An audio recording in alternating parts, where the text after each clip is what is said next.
Good afternoon, all of you. I would like to thank the organizer for giving me the opportunity to share with them some slide on the issue of maternal mortality in West and Central Africa, because two regions, in fact, have the same statistics, the same challenges, and we think that probably identical solution. This is the outline of my presentation. When we talk about West and Central Africa, on this map, it is the blue area for West Africa, 14 countries, and the brown area is Central Africa, because Africa has 5 regions: the North, the West, the Central, the Eastern, and the Southern. When you take West and Central African countries, there are a total of 24 countries with a population of 400 million, which is the third of India population. But maternal mortality in those 2 sub-regions of Africa is really an issue of emergency, with 2 countries leading the pack. Nigeria, the most populous country in Africa, 180 million, where we have annually 82,000 maternal deaths, which is 1/4 of all maternal deaths in the world. The second country in terms of maternal mortality is DRC, the Democratic Republic of Congo, which is the largest country in Africa. When you combine these 2 countries, you have more than 100,000 maternal deaths, which is more than 1/3 of the world maternal death. So you see how it is urgent to address this issue in West and Central Africa. This is just to remind us about the target of the new initiative of the UN system called AWANE, which means every woman, every newborn, everywhere. And the target are 90% of pregnant women should have at least 4 antenatal care visits or more. 90% of every birth should happen with a skilled birth attendant. 80% of new mothers and their newborn should have early postnatal care, and emergency care should be available to 80% of pregnant women, and also the social determinant of maternal mortality should be addressed. These are the new targets set up by the UN system. I just want to remind us again that when you look at the global maternal mortality ratio by sub-region in the world, West and Central Africa are still leading with a maternal mortality ratio of 750. And if you take a region like Eastern Europe and Central Asia, to 21 only, more than 60 times probably. The cause of maternal mortality in West and Central Africa are identical to what we see in other parts of the world, with postpartum hemorrhage being the leading cause. What are some of the challenges that this region is facing? The first one is the limited access to healthcare facilities. In rural areas in West and Central Africa, most women live far from health facilities. The infrastructure are also insufficient. Lack of essential medicine equipment and trained personnel. All of these leading often to poor quality of care. This is a mapping exercise done by the UN system regarding geographic accessibility of population to IMOC in Africa.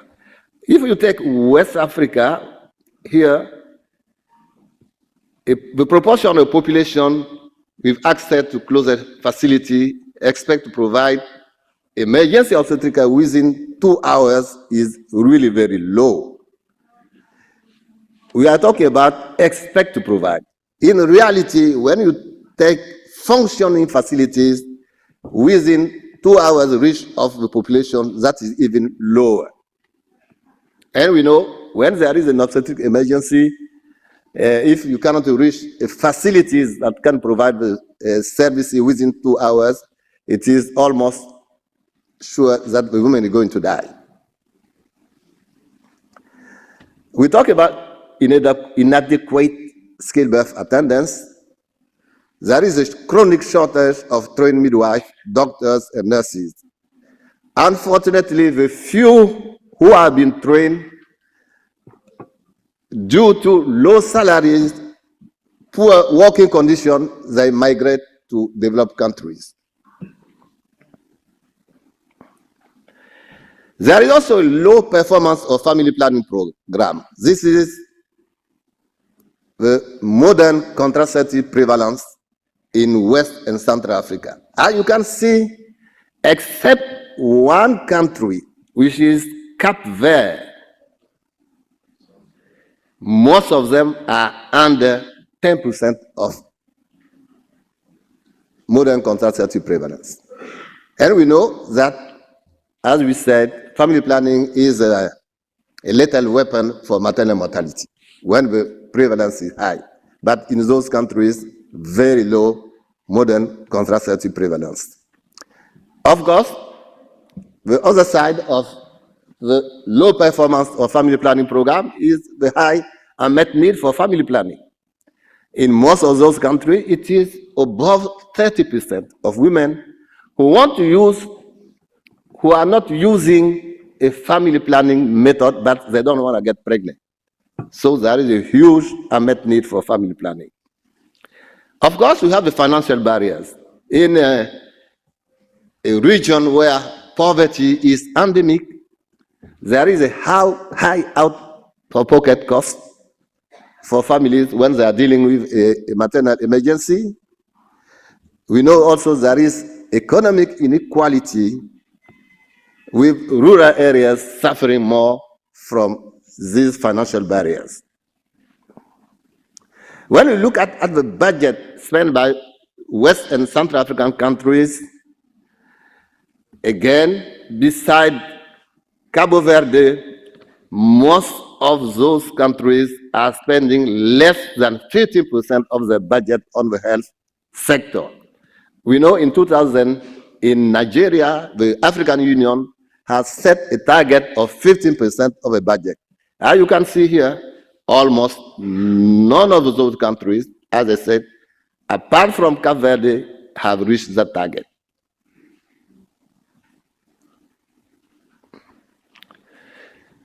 If you take the reproductive health budget, out of the total health budget, it is even worse, as you can see here.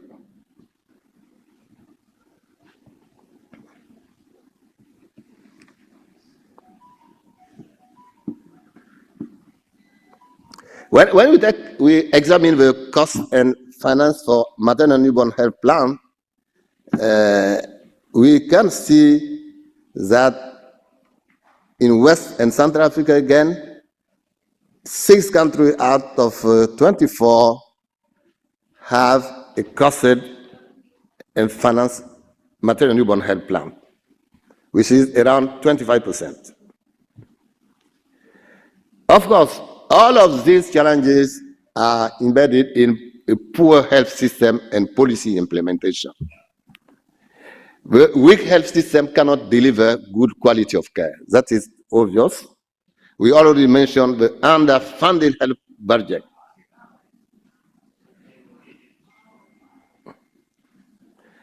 Commodity, because we know that without commodities, there is no program.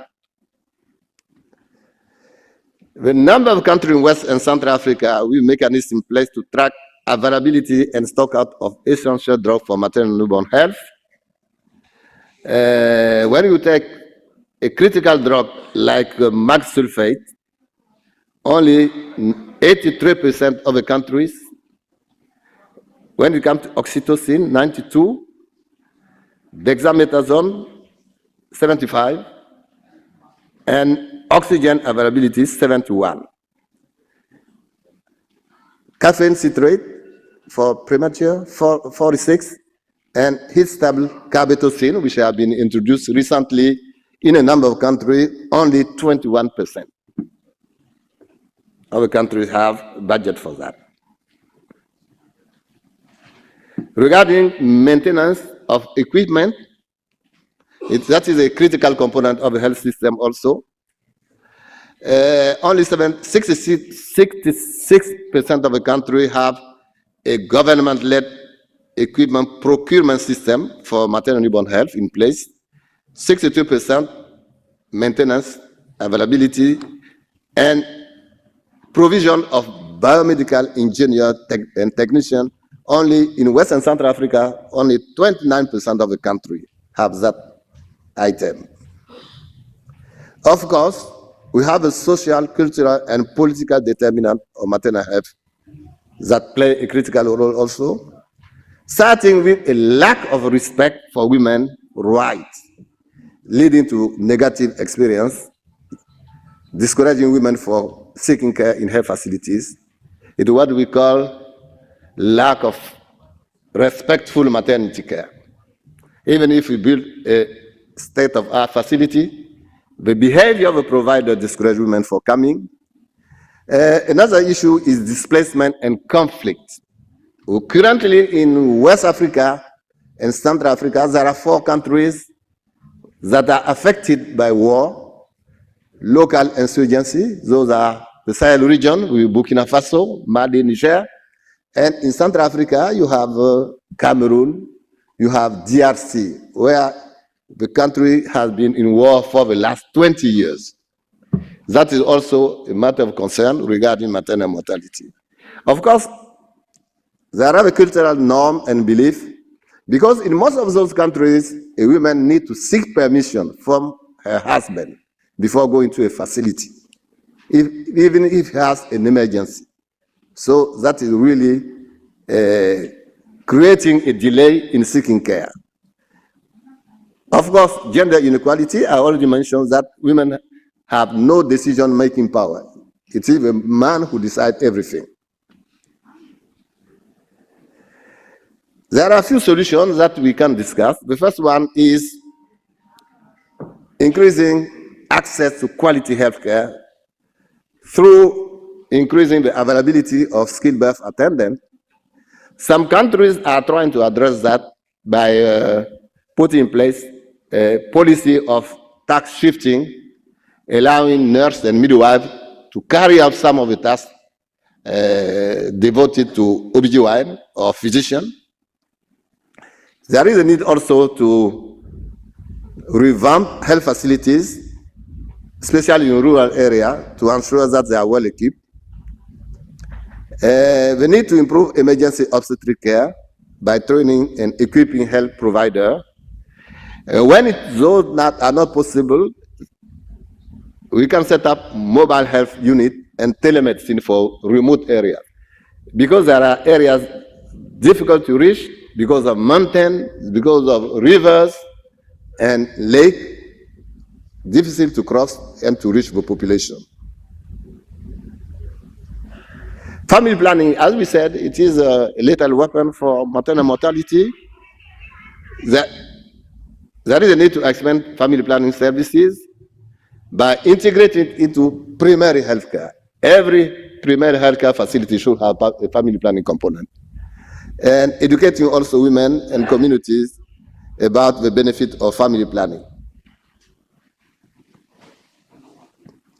Strengthening health system through infrastructure improvement and creating also healthcare funding.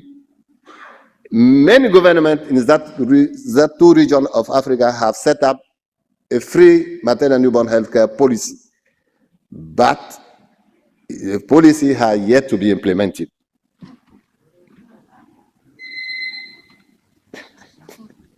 I just mentioned the task shifting issue by allowing community health workers to carry out some of the tasks and promote culturally appropriate health services.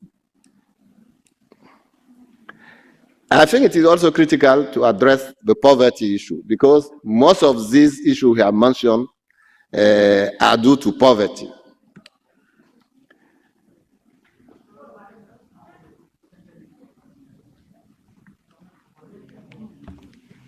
Last but not least, addressing gender inequality is also critical if we want to address maternal mortality in West and Central Africa. The take-home message is that we need a multi-sectorial approach to address. And in that multi-sectorial approach, professional associations play a critical role, which have unfortunately been neglected in that region. And we also need to address, as we said, the gender inequality issue and the bed of all of this being poverty. Thank you. Thank you, Blami, for that excellent talk, and we are very fortunate to have him here. He's live from Burkina Faso, and as I was telling you, that he is our trustee for the FIGO for the African region and Africa. Actually, Blami, I was reading that African continent on the globe has been shown, but it's actually larger than what it is shown compared to the other continents. It's quite large and it has a lot of countries. And one of the questions I wanted to ask you, Blami, was that you have done a lot of work for the last 4 decades. You have been in the field of maternal health, and you have worked with a lot of agencies, aid agencies. So, do you think that there has been a change in the last 4 decades? Has Africa changed for the better? And what are the important things going forward? What do you think are the things that are going to work, especially in our area of maternal health? Now, with the funding crunch, how are we going to overcome that and take the movement forward so that there's no deceleration in the moment of evolution into a better tomorrow? Thank you. Good morning. Hi. Currently, I am in the US visiting my family. Happy to take part in this meeting. Regarding your question of did Africa make any progress regarding maternal mortality reduction in general and West Africa in particular? Yes, there have been some progress, but the progress is not enough. It is encouraging. We should continue to do what we are doing, but we need an acceleration of all those actions.